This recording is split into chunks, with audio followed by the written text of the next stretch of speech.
देवगढ़ का दर्द, दर्द, बहुत दर्द है। अब आप सोचेंगे कि कैसे। मैं शुरुआत करना चाहूंगा कि कैसे इस गांव ने उम्मीद की आस नहीं खोई और 5 साल बीत गए, लेकिन इनका दर्द देखा नहीं जाएगा। महेश्वर के एक ऐसे गांव की मैं बात कर रहा हूं जो दिखता वीरान है, लेकिन इस वीराने में लोग रहते हैं। उनकी बेबसी की आखिर क्या कहानी है, सब कुछ आप देखिए पहले इस रिपोर्ट में, फिर हम इसका विश्लेषण करेंगे।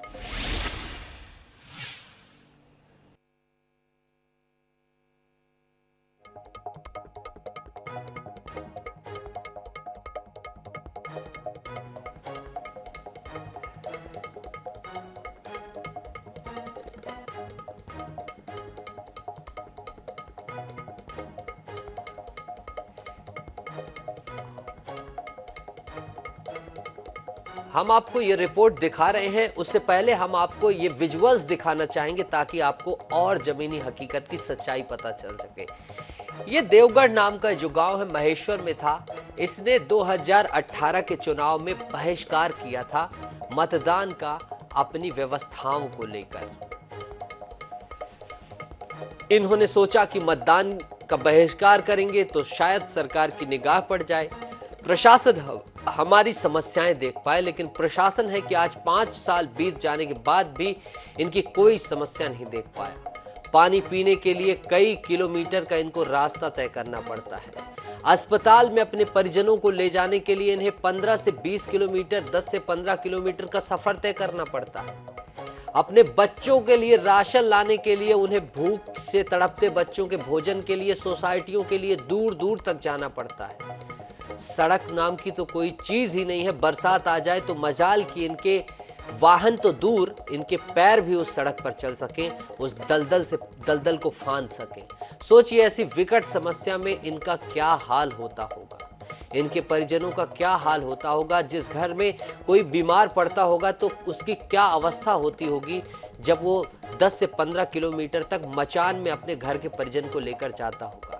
इन महिलाओं के दर्द की कल्पना करिए कि इन्हें जीने के लिए आजीविका की उतनी मजबूती है भी नहीं, कि एक दर्द और भी है कि इन्हें घर जाकर खाना बनाने, पानी लाने के लिए कई किलोमीटर का सफर तय करना है। उजड़े हुए ये घर आप देखिए, वीराना सा ये गांव देखिए, लेकिन गांव वालों की जिद के आगे, गांव वालों के हौसले के आगे प्रशासन को शर्मसार होना चाहिए कि आखिर इतने साल बीत जाने के बाद हमने इन्हें सुविधाएं क्यों मुहैया नहीं कराई। और ज्यादा जानकारी के लिए हमारे सहयोगी दिलबाग हम आपको जुड़वा रहे हैं। दिलबाग से जानेंगे कि आखिर क्या कुछ है यहाँ की समस्या। दिलबाग, देवगढ़ का दर्द ऐसा है कि इसे बताते हुए भी हम खो जाते हैं। प्रशासन से हम स्वयं गुहार लगाने लगते हैं तो इन ग्रामीणों का क्या हाल होगा, क्या आपने देखा है यहाँ जाकर? जी, आपको बता दूं कि महेश्वर तहसील मुख्यालय से करीब 30 किलोमीटर दूर विंध्याचल पर्वत पर स्थित है ग्राम देवगढ़, जहां ग्रामीण आजादी के 7 दशकों के बावजूद आज भी मूलभूत सुविधाओं से वंचित है। ग्रामीण जो है आज भी बदहाली की जिंदगी जीने को मजबूर है।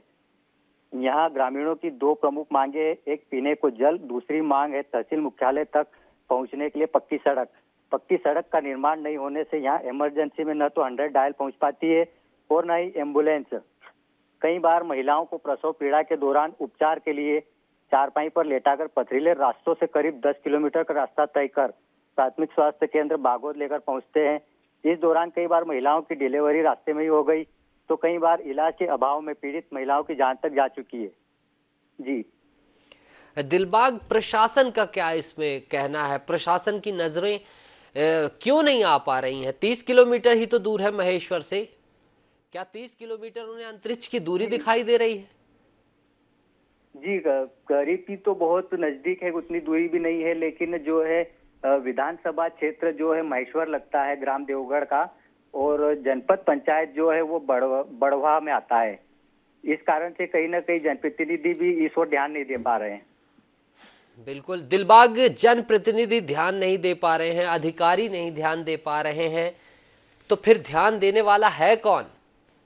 जब सरकार जाके बड़े बड़े चुनावी वादे करते हैं, इनसे वोट मांगने आते हैं, तो किस मुंह से वोट मांगते हैं? दिलबाग, जरा हमें बताइए कि ग्रामीणों ने अपनी समस्याओं को लेकर क्या बताया, कि आखिर किन किन से इन्होंने गुहार लगाई है और गुहार इनकी सुनी नहीं गई।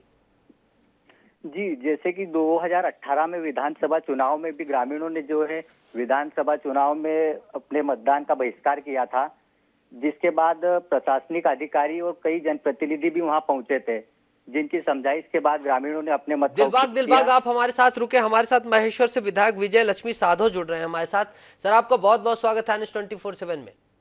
Thank you.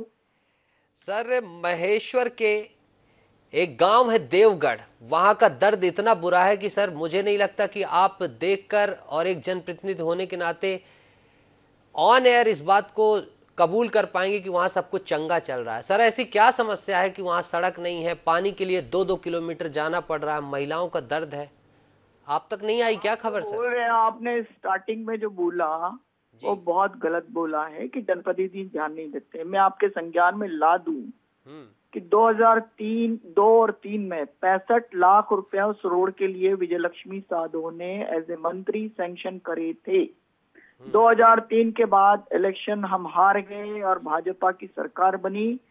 उन पैसों का बंदरबाट हुआ, थोड़ा सा पोर्शन बन गया, बाकी का पोर्शन किधर गया मुझे नहीं मालूम, ये जांच का विषय है ना। और अभी मैं पिछले 3 साल से विधानसभा में प्रश्न देवगढ़, मेरे 2 रोड रह गए हैं, एक देवगढ़, बाकी पूरी कॉन्स्टिट्यूंसी में मेरे रोड बन गए हैं। मात्र मेरे 2 रोड जो बहुत इंपॉर्टेंट है, एक हाथीडगर रोसियाबारी जो कि पाटलिया के से जाता है, और दूसरा देवगढ़, ये 2 रोड मेरे रह गए। बाकी विजय लक्ष्मी जनप्रतिनिधि के रूप में बहुत जागरूक है। आपने जो पहले ये बोला, ये सर बात का आप मुझे कह रहे हैं कि आपने गलत बोला। सर, मैंने कैसे गलत बोला? 2018 के चुनाव का इन्होंने इन बेबसी के आलम में इन्होंने बहिष्कार किया। अगर आप कह रहे हैं 2003-4 के बाद आपने पैसा मद कहीं गबन हुआ है, तो मद कहाँ गया सर? सत्ता में कौन लोग बैठे? ये भाजपा की सरकार बताए ना अपन। 2003 तो से तो सर मेरी 1.5 सरकार साल नहीं के है। लिए आपकी भी सत्ता आई ना सर। भाजपा की सरकार बताए कि उन्होंने क्या किया। 1.5 साल नाकाफी थे सर आपके लिए। एक साल में भाई साहब कुछ नहीं होता। 1 साल में हम विकास के कार्यों में लगे रहे हैं। 1 साल में पूरी कॉन्स्टिट्यूंसी के काम नहीं हो सकते। 2002-3 में विजय लक्ष्मी ने 65 लाख रुपए स्वीकृत करे थे। 2003 में भाजपा की सरकार आ गई, मैं चुनाव हार गई थी। उसमें क्या हुआ बार बार मैंने लिख के दिया, लेकिन अभी तक मुझे जानकारी नहीं दी। पिछली विधानसभा में मार्च 2023 में मैंने ये मुद्दा फिर उठाया इस रोड का, और मुझे आश्वासन दिया माननीय मंत्री जी ने, लेकिन आज तक उस आश्वासन की। चलिए विजय लक्ष्मी जी, मान लिया आपकी बात। 2018 के बाद 2023 के चुनाव हैं। अब अगर आपकी ये खबर जाएगी उन ग्रामीणों के लिए, वो सब देख रहे होंगे, देवगढ़ की जनता के लिए अब आश्वस्ति है कि 2023 मेरी बात जी, शिवराज मामा की सरकार ने, मैं 3 साल से मैं लगातार प्रश्न उठा रही हूँ, इस बार मेरा प्रश्न लग गया। और मेरा प्रश्न अभी मार्च 2023 में विधानसभा में मैंने देवगढ़ बताया। उसमें ये शटलकॉक की तरह पंचायत विभाग पीडब्ल्यूडी के ऊपर डालता है, पीडब्ल्यूडी विभाग पंचायत के ऊपर डालता है। मुझे बताया गया कि 1.10 किलोमीटर रोड एकदम चढ़ाई है। तो मैंने कहा जब आपके अंडर ब्रिज, ओवर ब्रिज और चढ़ाइयों पे बन जाते हैं, तो क्या 1.10 किलोमीटर रोड आपसे नहीं बन पाता? ये मैंने हाउस में इस चीज को उठाया था। आप चाहें तो हाउस की जो कार्यवाही विवरण है आप उसको ले सकते हैं। यानी आपका कहना है कि कहीं ना कहीं भारतीय जनता पार्टी रोड़ा बन रही है इस पूरे घटनाक्रम में। विजय लक्ष्मी जी काम नहीं करना चाहती है। मतदान 18 में इन्होंने नहीं किया देवगढ़ वासियों ने, और मतदान का ये चाहती नहीं कि मत डाले लोग। ये तो बस डिवाइड एंड रूल वाली पॉलिसी अख्तियार कर रही है शिवराज मामा की सरकार। हम मुद्दे उठाते हैं लेकिन हाउस में न बोलने दिया जाता, जब बोलते हैं तो उसका सही जवाब नहीं आता। और विजय लक्ष्मी जी, आपने बेबाकी से बात की, लेकिन हम कामना करते हैं कि जनप्रतिनिधि होने के नाते भले ही देवगढ़ के नागरिकों ने आपको मत न दिया हो, लेकिन उस क्षेत्र ने आपको मत दिया है, तो अब आपके प्रयासों से वहां तक सड़क, बिजली, पानी सब कुछ पहुंचेगा। आपने हमसे बातचीत की, उसके लिए आपका बहुत बहुत शुक्रिया। तो